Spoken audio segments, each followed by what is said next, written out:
You're watching an LT with the brand new Sony Smartwatch here in a complete test. We had it for a few days and we use it with our Sony Xperia S that we have for testing also here right now. And it's a really nice device. We already unboxed it if you check that out on YouTube. And as you can see, we have it on the wristband, but you don't actually have to use it on the wristband.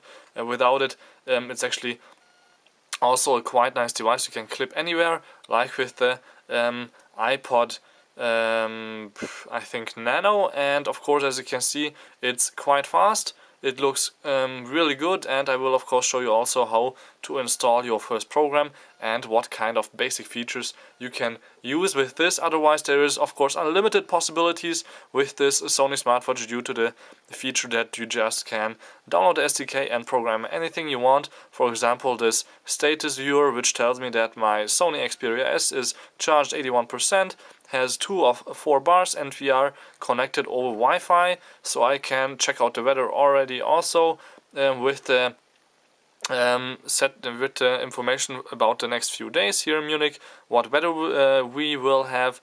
But as far as I can see, there's no option to actually put in here more than one city, so there's no new events, no messaging, but also I have a music player on here, which is one of my favorite features. Of course, you can switch through the songs. For example, choose Maroon 5, go a little bit forward in the song, or well, okay, you can't go around in the song, but you can change the volume on the top, and you can of course pause it and play it. And that's actually some basic feature, and it tells of course also what song you are playing. And if you check out the Sony smartphone, which is connected over Bluetooth, and you have to keep Bluetooth of course always on so they can talk to each other, you can see that actually there is all the information and looks quite nice. You cannot control the other media on here as far as I know, but we will check out it in the smartwatch application. You have to open for that the Liveware Manager.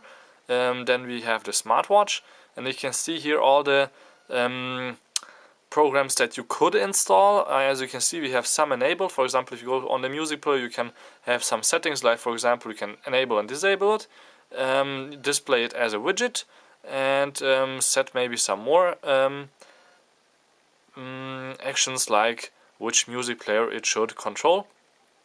So let's see if I would download, for example, another thing called maybe well, I don't see anything interesting in there, so you can just go and search for more. For example, something that other people uploaded, for example, tic-tac-toe for smartwatch. Download that, accept and download, and then you have 800 kilobytes installing, and it should be already on the phone, sent over per Bluetooth. So we have to close this with 2 fingers, go on the right, and then you can see it's already there, so that's quite fast. And then you can play, I guess, tic-tac-toe, and nobody will, I guess, win except for, yeah, nobody. And there we go. So that's quite a fun game, I guess. And yeah, well, to the smartphone itself, as you can see, the display is actually also readable when the sun is shining outside. Not the best in the glare perspective, but in size it's actually not that bad. As you can see, I have a Tissot watch, and it's not a lot bigger when we have it on our wrist. The display seems quite resistant to anything, and you actually don't have to press it on the right side to always turn it on. If you just touch the display, sometimes the watch turns on automatically. Of course, this time it doesn't. There you go. And maybe you need to double tap it. Okay, I'm not sure about that. Otherwise, the charging feature worked quite nicely. You only have to charge it for an hour with the special cable it comes with, and otherwise the wristband is comfortable, but not the best for me because it's not big enough. I mean, it's big enough, but it doesn't give me a lot of space, so I can have it hanging around my hand so I don't sweat under it. So maybe there should be a bigger option for this wristband. And otherwise, I don't like this color, but of course there's a lot of color options available, and otherwise it's just a really nice program. The battery lasts about 3 to 4 days. We have it running now for 2 days, and the battery is about on 70%. You can see it on the top. I can't tell you exactly the battery right now, but it looks quite good. And on the Sony smartphone, it drains also only about 1% per hour. So if you have it running for the whole day, that should be about 20 hours. Now let's see what happens if you just turn it on, turn off the Bluetooth for the night, because you don't want it to drain overnight, because why would it?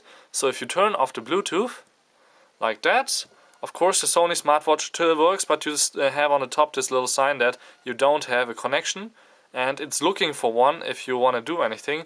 Otherwise it doesn't let you do anything except for showing the time. You can't play tic-tac-toe or anything like that, which is of course not the perfect situation.